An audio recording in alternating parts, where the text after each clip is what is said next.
ನಮಸ್ಕಾರ. ಕರ್ನಾಟಕ ಧ್ವನಿಗೆ ಸ್ವಾಗತ. ಹಣ ಲೂಟಿ ಪ್ರಕರಣದಲ್ಲಿ ಕಾನ್ಸ್ಟೇಬಲ್ ಸೇರಿ 6 ಮಂದಿಯ ಬಂಧನ ಆಗಿರುವಂಥದ್ದು. ATM ಕೇಂದ್ರಕ್ಕೆ ಹಣವನ್ನು ತುಂಬಿಸಲು ತೆರಳುತ್ತಾ ಇದ್ದಂತಹ CMS ಏಜೆನ್ಸಿಯ ವಾಹನವನ್ನು ಅಡ್ಡಗಟ್ಟಿ 7,11,00,000 ರೂಪಾಯಿಯನ್ನು ದರೋಡೆ ಮಾಡಿದಂತಹ ಪ್ರಕರಣದಲ್ಲಿ ಪೊಲೀಸ್ ಕಾನ್ಸ್ಟೇಬಲ್ ಸೇರಿ 6 ಮಂದಿಯನ್ನು ಬಂಧನ ಮಾಡಲಾಗಿದೆ. ಅವರಿಂದ 6,29,00,000 ನಗದನ್ನು ಜಪ್ತಿ ಮಾಡಲಾಗಿದೆ. CMS ಏಜೆನ್ಸಿ ವಾಹನದ ಮೇಲ್ವಿಚಾರಕ ಗೋಪಾಲ್ ಪ್ರಸಾದ್ ಅಲಿಯಾಸ್ ಗೋಪಿ, CMS ಮಾಜಿ ಉದ್ಯೋಗಿ ಕ್ಸೇವಿಯರ್ ಅಲಿಯಾಸ್ ಪ್ರಜನ್, ಗೋವಿಂದಪುರ ಠಾಣೆಯ ಕಾನ್ಸ್ಟೇಬಲ್ ಅಪ್ಪಣ್ಣ ನಾಯ್ಕ ಅವರನ್ನು ಬೆಂಗಳೂರಿನಲ್ಲಿ, ಹಾಗೆ ನವೀನ್, ರವಿ, ನೆಲ್ಸನ್ ಅವರನ್ನು ಹೈದರಾಬಾದ್ನಲ್ಲಿ ಬಂಧನ ಮಾಡಲಾಗಿದೆ. ಬೆಂಗಳೂರು ಹೊರವಲಯದಲ್ಲಿ ಆರೋಪಿಗಳು ಬಚ್ಚಿಟ್ಟಿದ್ದಂತಹ ಹಣವನ್ನು ಜಪ್ತಿ ಮಾಡಲಾಗಿದೆ. ಚಿತ್ತೂರಿನಲ್ಲಿ ಇನೋವಾ ಕಾರನ್ನು ವಶಕ್ಕೆ ಪಡ್ಕೊಳ್ಳಲಾಗಿದೆ. ಪ್ರಕರಣದಲ್ಲಿ ಭಾಗಿಯಾಗಿರುವಂತಹ 2 ನಾಪತ್ತೆಯಾಗಿದ್ದಾರೆ. ಅವರ ಪತ್ತೆಗೆ ಪ್ರತ್ಯೇಕ ತಂಡವನ್ನು ರಚನೆ ಮಾಡಲಾಗಿದೆ ಅಂತ ಹೇಳಿ ನಗರ ಪೊಲೀಸ್ ಕಮಿಷನರ್ ಸೀಮಾಂತ್ ಕುಮಾರ್ ಸಿಂಗ್ ಸುದ್ದಿಗೋಷ್ಠಿಯಲ್ಲಿ ಮಾಹಿತಿಯನ್ನು ನೀಡಿದ್ದಾರೆ. ನವೆಂಬರ್ 19 ಮಧ್ಯಾಹ್ನ 1:20 ಸಮಯದಲ್ಲಿ ATM ಕೇಂದ್ರಕ್ಕೆ ಹಣ ತುಂಬಿಸಲು ಹೊರಟಿದ್ದಂತಹ CMS ಏಜೆನ್ಸಿ ವಾಹನವನ್ನು ರಿಸರ್ವ್ ಬ್ಯಾಂಕ್ ಆಫ್ ಇಂಡಿಯಾದ ಅಧಿಕಾರಿಗಳ ಹೆಸರಿನಲ್ಲಿ ಅಡ್ಡಗಟ್ಟಿದ್ದಾರೆ ಆರೋಪಿಗಳು. ಶಸ್ತ್ರವನ್ನು ತೋರಿಸಿ ಬೆದರಿಸಿದ್ದಾರೆ. ಆನಂತರ 7,11,00,000 ರೂಪಾಯಿಯನ್ನು ಅಲ್ಲಿಂದ ದರೋಡೆ ಮಾಡಿದರು. 3 ತಿಂಗಳಿಂದ ದರೋಡೆಗೆ ಸಂಚು ರೂಪಿಸಿದ್ದಂತಹ ಆರೋಪಿಗಳು ಈ ಕೃತ್ಯಕ್ಕೆ 15 ದಿನಗಳ ಹಿಂದೆಯೇ ಸ್ಥಳವನ್ನು ನಿಗದಿ ಮಾಡಿದರು. ನಕಲಿ ನಂಬರ್ ಪ್ಲೇಟ್ ಅಳವಡಿಸಿದಂಥ ಕಾರಿನಲ್ಲಿ Ashoka pillar, Jayanagar, dairy circle ಮಾರ್ಗದಲ್ಲಿ ಬಂದು CMS ಏಜೆನ್ಸಿ ವಾಹನವನ್ನು ಅಡ್ಡಗಟ್ಟಿ ತಾವು RBI ಅಧಿಕಾರಿಗಳೆಂದು ಭದ್ರತಾ ಸಿಬ್ಬಂದಿ ಹಾಗೂ ಕಸ್ಟೋಡಿಯನ್ ಸಿಬ್ಬಂದಿಯನ್ನು ಕಾರಿನಿಂದ ಕೆಳಗಿಳಿಸಿದರು. ನಂತರ ಮತ್ತೊಬ್ಬ ಆರೋಪಿ ಕಸ್ಟೋಡಿಯನ್ ವಾಹನದೊಳಗಡೆ ಕುಳಿತು ಚಾಲಕನಿಗೆ ಡೇರಿ ಸರ್ಕಲ್ನತ್ತ ಚಲಾಯಿಸುವಂತೆ ಸೂಚನೆಯನ್ನು ನೀಡಿದರು. ಭದ್ರತಾ ಸಿಬ್ಬಂದಿ ಹಾಗೂ ಕಸ್ಟೋಡಿಯನ್ ಸಿಬ್ಬಂದಿಯನ್ನು ಕಾರಿನಲ್ಲಿ ಕರೆದೊಯ್ದಂತಹ ಆರೋಪಿಗಳು ಅವರ ಮೊಬೈಲನ್ನು ಕಿತ್ಕೊಂಡಿದ್ದಾರೆ. ಅವರನ್ನು ನಿಮ್ಮಾನ್ಸ್ ಬಳಿ ಕೆಳಗಿಳಿಸಿದ್ದಾರೆ. ನಂತರ ಅವರು ಪರಾರಿ ಆಗಿದ್ದಾರೆ ಅಂಥೇಳಿ ಪೊಲೀಸ್ ಕಮಿಷನರ್ ಮಾಹಿತಿಯನ್ನು ನೀಡಿದ್ದಾರೆ. ಕೃತ್ಯ ನಡೆದಂತಹ ನಂತರ ಪೊಲೀಸರಿಗೆ ಖಚಿತ ಮಾಹಿತಿ ಲಭ್ಯ ಆಗುವಷ್ಟರಲ್ಲಿ 1.5 ತಾಸು ಆಗಲೇ ಆಗಿತ್ತು. ಮಾಹಿತಿ ಲಭ್ಯ ಆಗ್ತಾ ಇದ್ದಂತೆ ಗಡಿಭಾಗದ ಜಿಲ್ಲೆಯ ಪೊಲೀಸ್ ವರಿಷ್ಠಾಧಿಕಾರಿಗಳು, ನೆರೆ ರಾಜ್ಯದ ಪೊಲೀಸರಿಗೆ ಮಾಹಿತಿಯನ್ನು ನೀಡಲಾಗಿತ್ತು. 2 DCP ನೇತೃತ್ವದಲ್ಲಿ 11 ತಂಡಗಳನ್ನು ರಚನೆ ಮಾಡಲಾಗಿತ್ತು. ಕೇರಳ, ತಮಿಳುನಾಡು, ತೆಲಂಗಾಣ, ಆಂಧ್ರ ಪ್ರದೇಶ, ಗೋವಾ, ತೆಲಂಗಾಣಕ್ಕೆ ತೆರಳಿ ಮಾಹಿತಿಯನ್ನು ಕಲೆ ಹಾಕಲಾಯಿತು. ಪ್ರಕರಣ ಸಂಬಂಧ 30 ಮಂದಿಯನ್ನು ವಿಚಾರಣೆಗೆ ಒಳಪಡಿಸಲಾಗಿದೆ.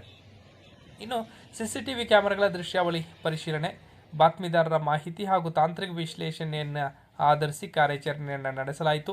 ಕೃತ್ಯದಲ್ಲಿ 6ರಿಂದ 8 ಜನ ಭಾಗಿಯಾಗಿರುವುದು ಗೊತ್ತಾಯಿತು. ಆಂಧ್ರ ಪ್ರದೇಶದ ಚಿತ್ತೂರಿನಲ್ಲಿ ಇನೋವಾ ಪತ್ತೆಯಾಯಿತು. ಅದಕ್ಕೆ ನಕಲಿ ನಂಬರ್ ಪ್ಲೇಟನ್ನು ಬಳಸಲಾಗಿತ್ತು. ಖಚಿತ ಮಾಹಿತಿಯನ್ನು ಆಧರಿಸಿ 6 ಮಂದಿಯನ್ನು ಬಂಧಿಸಲಾಗಿದ್ದು, ಉಳಿದ ಆರೋಪಿಗಳನ್ನು ಶೀಘ್ರವೇ ಬಂಧನ ಮಾಡುತ್ತೇವೆ ಅಂತ ಹೇಳಿ ಪೊಲೀಸರು ತಿಳಿಸಿದ್ದಾರೆ. ವರ್ಷದ ಹಿಂದೆ ಸಂಭವಿಸಿದ ಅಪಘಾತದಿಂದಾಗಿ ಕ್ಸೇವಿಯರ್ ಕೆಲಸ ಬಿಟ್ಟಿದ್ದರೂ ಕೂಡ ಸಂಸ್ಥೆಯ ಸಿಬ್ಬಂದಿ ಜೊತೆ ಸಂಪರ್ಕದಲ್ಲಿದ್ದ. ಬಂಧಿತರು ಎಲ್ಲರೂ ಕೂಡ ಒಬ್ಬರಿಗೊಬ್ಬರು ಪರಿಚಿತರು. ಹಣ ಮಾಡುವ ಉದ್ದೇಶದಿಂದ ಈ ಕೃತ್ಯವನ್ನು ಎಸಗಿದ್ದಾರೆ. ತನಿಖೆ ಪ್ರಗತಿಯಲ್ಲಿರುವ ಕಾರಣ ಹೆಚ್ಚಿನ ಮಾಹಿತಿಯನ್ನು ನೀಡಲಿಕ್ಕೆ ಸಾಧ್ಯ ಇಲ್ಲ. ಕೃತ್ಯದಲ್ಲಿ ಭಾಗಿಯಾಗಿರುವಂಥ ಕಾನ್ಸ್ಟೇಬಲ್ ಅನ್ನಪ್ಪ ನಾಯ್ಕ ವಿರುದ್ಧ ಶಿಸ್ತು ಕ್ರಮಕ್ಕೆ ಶಿಫಾರಸನ್ನು ಮಾಡಲಾಗುವುದು ಅಂತ ಹೇಳಿ ಕಮಿಷನರ್ ಮಾಹಿತಿಯನ್ನು ನೀಡಿದ್ದಾರೆ. ಆರೋಪಿಗಳನ್ನು ಡಿಸೆಂಬರ್ 1ರವರೆಗೆ ಪೊಲೀಸ್ ಕಸ್ಟಡಿಗೆ ನೀಡಿ ಬೆಂಗಳೂರಿನ 2ನೇ ACMM ನ್ಯಾಯಾಲಯ ಶನಿವಾರ ಆದೇಶವನ್ನು ಹೊರಡಿಸಿದೆ. ಇನ್ನು CMS ಏಜೆನ್ಸಿಯು RBI ಮಾರ್ಗಸೂಚಿ ಪಾಲಿಸದಿರುವುದು ತನಿಖೆಯ ವೇಳೆ ಗೊತ್ತಾಗಿದೆ. ಹೀಗಾಗಿ ಸಂಸ್ಥೆಯ ವಿರುದ್ಧ ಕ್ರಮ ಕೈಗೊಳ್ಳುವಂತೆ RBIಗೆ ಪತ್ರ ಬರೆಯಲಾಗುವುದು. ಹಾಗೆ ಪ್ರಕರಣದಲ್ಲಿ CMS ಸಂಸ್ಥೆಯ ಸಿಬ್ಬಂದಿ ಪಾತ್ರದ ಬಗ್ಗೆಯೂ ಕೂಡ ತನಿಖೆಯನ್ನು ನಡೆಸಲಾಗುವುದು ಅಂತ ಹೇಳಿ ಸೀಮಾಂತ್ ಕುಮಾರ್ ಸಿಂಗ್ ವಿವರಣೆಯನ್ನು ನೀಡಿದರು. ಹಣ ಸಾಗಿಸುವ ವಾಹನದಲ್ಲಿ ಚಾಲಕ ಹೊರತುಪಡಿಸಿ 2 ಭದ್ರತಾ ಸಿಬ್ಬಂದಿ ಹಾಗೆ 2 ಕಸ್ಟೋಡಿಯನ್ ಸಿಬ್ಬಂದಿ ಇರಬೇಕು. ಹಣ ಇರುವ ವಾಹನ ಒಂದೇ ಸಮಯ ಒಂದೇ ಮಾರ್ಗವನ್ನು ಪದೇ ಪದೇ ಬಳಸಬಾರ್ದು. ಸಿಬ್ಬಂದಿಯು ಹಣ ನಿರ್ವಹಣೆಯ ಕುರಿತು ತರಬೇತಿ ಪಡೆದಿರಬೇಕು. ಸಿಬ್ಬಂದಿಯ ಹಿನ್ನೆಲೆಯ ಕುರಿತು ಪರಿಶೀಲನೆ ಆಗಿರಬೇಕು. ಕಂಪನಿಯ ಯಾವುದಾದ್ರೂ ಉದ್ಯೋಗಿಯನ್ನು ಕೆಲಸದಿಂದ ವಜಾಗೊಳಿಸಿದರೆ ಪೊಲೀಸರಿಗೆ ಮಾಹಿತಿ ನೀಡಬೇಕು. ಆದರೆ CMS ಸಂಸ್ಥೆಯಿಂದ ಕೆಲ ಲೋಪದೋಷಗಳಾಗಿರೋದು ಕಂಡು ಬಂದಿದೆ ಅಂತ ಹೇಳಿ ಗೊತ್ತಾಗಿದೆ. 200 ಸಿಬ್ಬಂದಿ ಕಾರ್ಯಾಚರಣೆಯಲ್ಲಿ ಭಾಗವಹಿಸಿದ್ದಾರೆ. ಪ್ರಕರಣದ ತನಿಖೆಗಾಗಿ 2 DCPಗಳ ನೇತೃತ್ವದಲ್ಲಿ 2 ACPಗಳು, ಪೊಲೀಸ್ ಇನ್ಸ್ಪೆಕ್ಟರ್ಗಳು, ಪೊಲೀಸ್ ಸಬ್ ಇನ್ಸ್ಪೆಕ್ಟರ್ಗಳು, ಪೊಲೀಸರು ಸೇರಿ 200 ಸಿಬ್ಬಂದಿಯನ್ನು ಒಳಗೊಂಡಂತಹ 11 ತಂಡವನ್ನು ರಚನೆ ಮಾಡಲಾಗಿತ್ತು. ಸಿದ್ದಾಪುರ, ಜಯನಗರ ಸಿಸಿಬಿ ಪೊಲೀಸರು ಕಾರ್ಯಾಚರಣೆಯಲ್ಲಿ ಭಾಗವಹಿಸಿದರು. ಘಟನೆ ನಡೆದ 54 ತಾಸಿನೊಳಗಡೆ ಆರೋಪಿಗಳ ಬಂಧನ ಹಾಗೂ ಜಪ್ತಿ ಮಾಡಿದ್ದ ತನಿಖಾ ತಂಡಕ್ಕೆ 5 ಲಕ್ಷ ನಗದನ್ನು ಸಿಮಂತ್ ಕುಮಾರ್ ಸಿಂಗ್ ಅವರು ಘೋಷಣೆ ಮಾಡಿದ್ದಾರೆ. ಇನ್ನು ರವಿ ತನ್ನ ಸ್ನೇಹಿತರು ಹಾಗೂ ಇತರ ಆರೋಪಿಗಳ ಜೊತೆ ಚರ್ಚೆ ಮಾಡಿ ಯೋಜನೆಯನ್ನು ರೂಪಿಸಿದ್ದ. ಎಲ್ಲೆಲ್ಲಿ ಇಲಾಖೆಯ CCTV ಕ್ಯಾಮೆರಾಗಳಿದೆ, ಯಾವ ಹೆಸರು ಹೇಳಿದರೆ ಏಜೆನ್ಸಿ ವಾಹನದ ಸಿಬ್ಬಂದಿ ಆತಂಕಕ್ಕೆ ಒಳಗಾಗ್ತಾರೆ, ಕಾರಿನ ನಂಬರ್ ಪ್ಲೇಟ್ ಬದಲಾವಣೆ ಮಾಡಿಕೊಂಡು ಹೇಗೆ ಪರಾರಿಯಾಗಬೇಕು ಎಂಬ ಯೋಜನೆಯನ್ನು ಅನ್ನಪ್ಪ ನಾಯ್ಕ ರೂಪಿಸಿದ್ದ ಎಂದು ಹೇಳಲಾಗಿದೆ.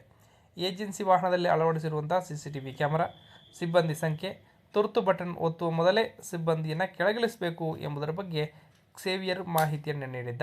ಯಾವ ದಿನ ಯಾವ ಮಾರ್ಗದಲ್ಲಿ ಹೆಚ್ಚು ಹಣ ವಾಹನದಲ್ಲಿ ಕೊಂಡೊಯ್ಯಲಾಗ್ತದೆ ಎಂಬುದರ ಕುರಿತು ಗೋಪಾಲ್ ತಿಳಿಸಿದ್ದ ಎಂದು ಗೊತ್ತಾಗಿದೆ.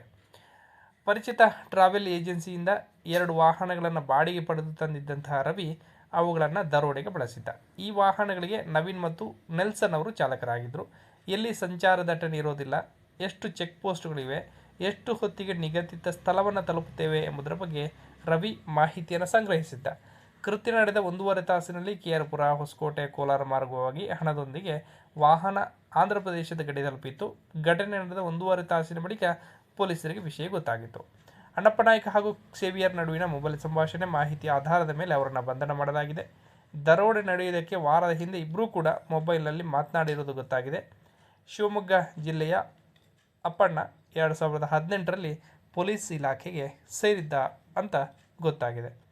ಮಾಜಿ ಸೈನಿಕನ ಮಗ ರವಿ MSc ವ್ಯಾಸಂಗ ಮಾಡ್ತಾ ಇದ್ದ. ನಗರದಲ್ಲಿ ಟ್ರಾವೆಲ್ ಏಜೆನ್ಸಿಯನ್ನು ನಡೆಸ್ತಾ ಇದ್ದ. ಆದರೆ ಅಲ್ಲಿ ನಷ್ಟ ಆಗಿತ್ತು. ಏಜೆನ್ಸಿಯನ್ನು ಮುಚ್ಚಿದ್ದ. ಆಗ ಹಣ ದರೋಡೆಗೆ ಸಂಚು ರೂಪಿಸಿದ್ದ ಎಂದು ಗೊತ್ತಾಗಿದೆ. ಇನ್ನು CMS ಏಜೆನ್ಸಿ ವಾಹನದ ಮೇಲ್ವಿಚಾರಕ ಗೋಪಾಲ್ ಪ್ರಸಾದ್, CMSC ಮಾಜಿ ಉದ್ಯೋಗಿ ಸೇವಿಯರ್ ಹಾಗೂ ಕಾನ್ಸ್ಟೇಬಲ್ ಅಪರ ನಾಯ್ಕ ಬಾರ್ನಲ್ಲಿ ಪರಿಚಿತರಾಗಿದ್ದರು.